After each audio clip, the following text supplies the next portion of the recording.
আসসালামু আলাইকুম ওয়া রাহমাতুল্লাহি ওয়া বারাকাতুহু। সুপ্রিয় শিক্ষার্থীবৃন্দ, কেমন আছো তোমরা সবাই? আশা করি তোমরা মহান আল্লাহ পাকের অশেষ মেহেরবানিতে অনেক ভালো আছো। আমিও অনেক ভালো আছি। আজ আমি তোমাদের সাথে একটি নতুন বিষয় নিয়ে কথা বলবো। আজ আমি কথা বলবো পাইথন প্রোগ্রামিং এর মডিউল সম্পর্কে। তাহলে চলো আমরা শুরু করি।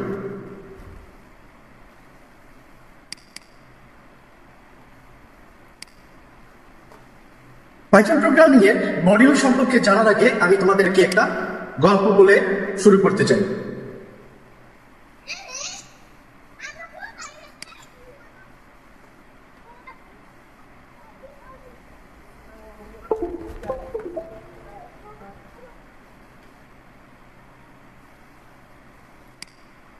আমি কিছুদিন আগে একটি বই অর্ডার করেছিলাম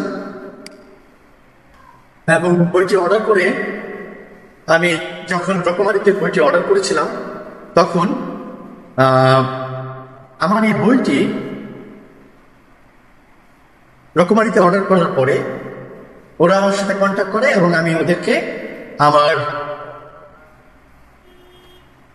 ঠিকানাটা পেস্ট করি এবং টাকা পে করি এবং তারা 24 ঘন্টার মধ্যেই একটা ডেলিভারি ম্যানের মাধ্যমে আমার কাছে আমার এই পণ্যটি পাঠিয়ে দেয়। এবং এই যে তারা আমার পণ্যটি পাঠিয়ে দিল, এখানে তোমরা ধরে নাও যে এই যে বইটি, এই বইগুলো এগুলো হচ্ছে মডিউল এবং মডিউলের সাথে একটি বিষয়ের সম্পর্ক রয়েছে, সেটা হচ্ছে পিপ। এখন আমি তোমাদেরকে আজকে আলোচনা করবো মডিউল এবং পরবর্তীতে আলোচনা করবো পিপ। দুইটা বিষয় নিয়ে আলোচনা করলে তোমাদের মধ্যে হয়তো বা ভীতি তৈরি হবে এবং তোমরা প্রোগ্রামিং এর প্রতি আগ্রহ হারিয়ে ফেলবে। সেই জন্য আমি তোমাদেরকে এ ব্যাপারে কিছু বলতে চাচ্ছি না।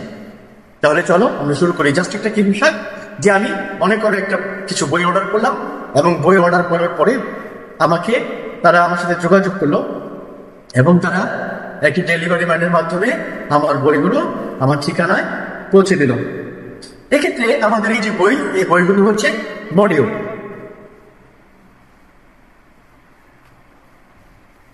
তাহলে বইগুলো কি? বইগুলো হচ্ছে মডিউল। আচ্ছা, এখন প্রশ্ন হচ্ছে যে পাইথনের মডিউলগুলো কি কি? এখন পাইথনের মডিউলগুলো যদি আমি তোমাদেরকে বলি তাহলে তোমরা খুব সহজেই বুঝতে পারবে। Python modules are serve multiple purposes, including code reuse and facilitating the development and maintenance of large programs. ভয়ের কিছু নেই, আমি তোমাদেরকে এটা বাংলায় বলে দিচ্ছি যে মডিউল হচ্ছে যা কতগুলো কোড যা বিভিন্ন উদ্দেশ্যে ব্যবহৃত হতে পারে এবং এখানে কিছু কোড সংযুক্ত থাকতে পারে এটাকে পরবর্তীতে ব্যবহার করার জন্য, এবং এটা প্রোগ্রামকে আরো ডেভেলপ করার জন্য, আরো উন্নত করার জন্য এটা সুবিধা দেয় এবং এটাকে রক্ষণাবেক্ষণের মাধ্যমে বড় প্রোগ্রাম রচনা করা যায়। Okay, they offer a means to separate implementation details from the main program. এখানে এটা অফার করে বিভিন্ন বিষয়কে বাস্তবায়ন করার জন্য এবং মূল যে প্রোগ্রাম আছে সেটিকে বাস্তবায়ন করার জন্য। এর ফলে কি হয়, আমাদের কোডগুলো উন্নত হয় এবং সেটি কি হয়ে যায়, রিডেবিলিটি, এটা পড়ার মতো যোগ্য হয় এবং মডিফাইবিলিটি অর্থাৎ থেকে যাচাই করা যায়। By utilising modules, developers can effectively organise and manage their code. এবং এই মডিউলের মাধ্যমে ডেভেলপাররা খুব সহজে দক্ষতার সাথে তাদের কোডগুলোকে ম্যানেজ করতে পারে এবং কি করতে পারে, তারা এটাকে পরবর্তীতে ব্যবহার করার উপযুক্ত করতে পারে এবং এটাকে এর মাধ্যমে কি হয়, তাদের দক্ষতা আরো বেড়ে যায় এবং তারা এর মাধ্যমে তাদের প্রোগ্রামিং প্রসেসকে, অর্থাৎ প্রোগ্রামিং এর যে প্রক্রিয়াগুলো আছে সেই প্রক্রিয়ার মাধ্যমে তারা আরো উন্নত প্রোগ্রাম প্রস্তুত করতে পারে। Python module can contain function, এটার ভিতরে ফাংশন থাকতে পারে, অর্থাৎ বিভিন্ন কাজ থাকতে পারে, এখানে বিভিন্ন শ্রেণী থাকতে পারে, এটার মধ্যে বিভিন্ন ভেরিয়েবল থাকতে পারে। ভেরিয়েবল সম্পর্কে আমি তোমাদেরকে হয়তোবা বলেছি কিনা এটা এখনো তোমাদের ক্লাসে নাই। এটা পরবর্তীতে বলবো। এবং এখানে আদার অবজেক্টস এবং অন্যান্য বিষয়গুলো can be imported into other program to be used, অন্যান্য প্রোগ্রামগুলোকে আনার জন্য এবং ব্যবহার করার জন্য এই মডিউল সহযোগিতা করে থাকে। তারপর the definition and statement in module can be accessed by other programs by using the import statement followed by the name of the module. ওকে, এখানে কিছু সংজ্ঞা থাকতে পারে, কিছু বর্ণনা থাকতে পারে মডিউলের মধ্যে, এবং এটা অ্যাক্সেস করার জন্য অন্যান্য প্রোগ্রামের সাথে এটা কাজ করতে পারে, এবং এটার মধ্যে কিছু বর্ণনা আসতে পারে। তারপর হচ্ছে মডিউলের নাম অনুসারে এটাতে কিছু কাজ করা যেতে পারে। তারপর Python also provides several built-in modules that are always available for use. Python also provides several built-in modules, এখানে কিছু built-in modules থাকতে পারে, অর্থাৎ এটা আগে থেকে তৈরি করা কিছু মডিউল থাকতে পারে, এবং এটা সবসময় এটাকে ব্যবহার করার মতো যোগ্য থাকে এটা, এবং user can create their own modules. আরেকটা হচ্ছে ব্যবহারকারীরা তাদের নিজস্ব যে মডিউল আছে সেটা তারা নিজেরা তৈরি করতে পারেন, the saving their functions and variables in file with the py extension। এবং যারা ব্যবহার করছে অর্থাৎ পাইথন প্রোগ্রামিং যারা তৈরি করছে তারা ফাংশন ব্যবহার করছে এবং ভেরিয়েবল ব্যবহার করছে, এবং তারা একটা এক্সটেনশন ব্যবহার করছে, এটা হচ্ছে .py। এই ছিল তোমাদের সাথে কথা বলা। আরেকটা বিষয় আমি তোমাদের সাথে বলি, তোমরা ভালো বুঝতে পারবে। Types of Python modules, types of Python modules হচ্ছে বিল্ট-ইন পাইথন মডিউলস, এখানে থাকতে পারে, আরেকটা এখানে থাকে। ওকে, এখানে পাইথন মডিউলস এর মধ্যে এটা দুই ধরনের হতে পারে, একটা হচ্ছে বিল্ট-ইন পাইথন মডিউলস, আর একটা হচ্ছে ইউজার ডিফাইন্ড পাইথন মডিউলস। অর্থাৎ বিল্ট-ইন পাইথন মডিউলস হচ্ছে যেগুলো আগে থেকেই তৈরি করা থাকে, এখানে দক্ষ প্রোগ্রামাররা আগে থেকে এটা তৈরি করে রাখেন এবং প্রোগ্রামিং এর ভিতরে এটা দেওয়া থাকে।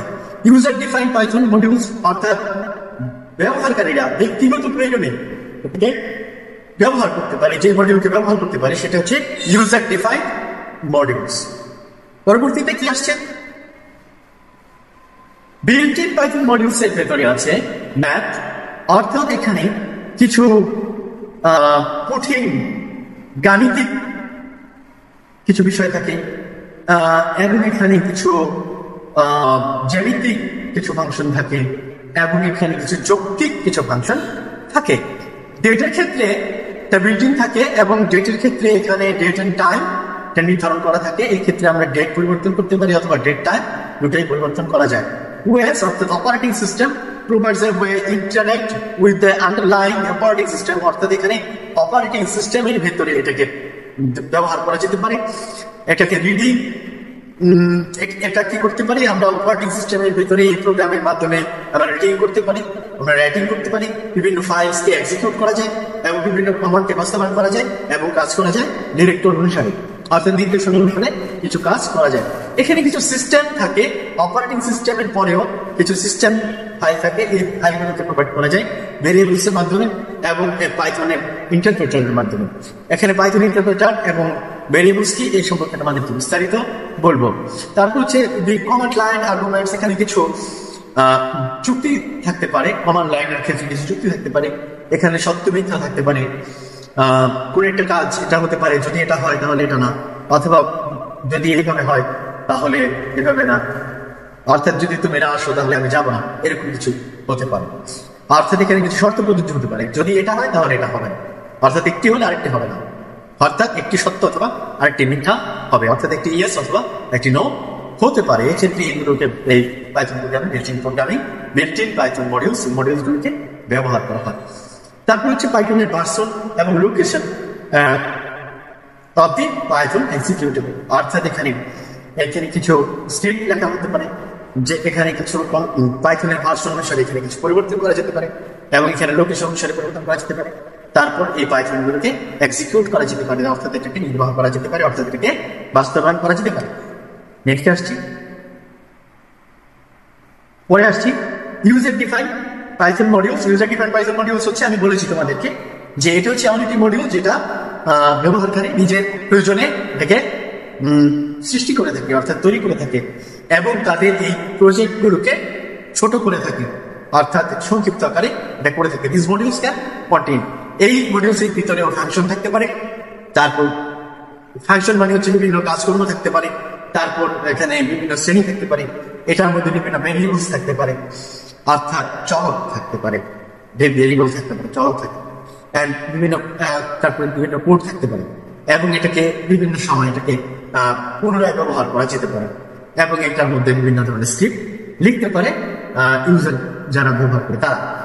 যদি তোমরা পাইথন মডিউল সম্পর্কে আরো জানতে চাও তাহলে তোমরা এই যে এখানে যে এটা দেওয়া আছে docs.python.org/3/py modindex.html এটাতে যেতে পারো। এটা দিয়ে তোমরা মডিউল সম্পর্কে আরো বিস্তারিত জানতে পারবে। আমি তোমাদেরকে অবশ্যই একটা ডিসক্রিপশন বক্সে দিয়ে দেবো যাতে করে তোমরা খুব সহজেই এগুলো দেখে নিতে পারো। ডিসক্রিপশন বক্সে দিলেও যদি তোমরা বুঝতে না পারো তাহলে জাস্ট তোমরা দেখে নিও, আর কিছুই করার দরকার নেই। আস্তে আস্তে আমি তোমাদের সাথে আছি তো, ইনশাল্লাহ আমি তোমাদের জন্য ভালো কিছু করার চেষ্টা করছি, এবং প্রোগ্রামিং এর যাত্রা এই পর্যন্ত দেখেছি যে তোমাদের অনেকের কাছে এটা ভালো লেগেছে, তোমরা অনেকে লাইক করেছো, তোমরা বন্ধুদের সাথে বেশি বেশি করে শেয়ার করবে। যদি তোমাদের কিছু জানার থাকে তাহলে অবশ্যই আমার সাথে কমেন্ট করবে, এবং এই ক্লাসগুলো কেমন লাগছে, অর্থাৎ পাইথন প্রোগ্রামিং শিখতে কেমন লাগছে, তোমরা কিন্তু এখনো পর্যন্ত কমেন্ট করোনি। আরেকটা বিষয় হচ্ছে তোমরা কিন্তু এখনো সাবস্ক্রাইব করোনি। আমি তোমাদের কাছে অবশ্যই সাবস্ক্রাইব করছি যাতে করে পরবর্তী এই টিউটোরিয়াল গুলো তোমাদেরকে সুন্দর করে দিতে পারি। তোমাদের সুন্দর মঙ্গলময় জীবন কামনা করে আজকের মতো এখানেই শেষ করছি। আল্লাহ হাফেজ।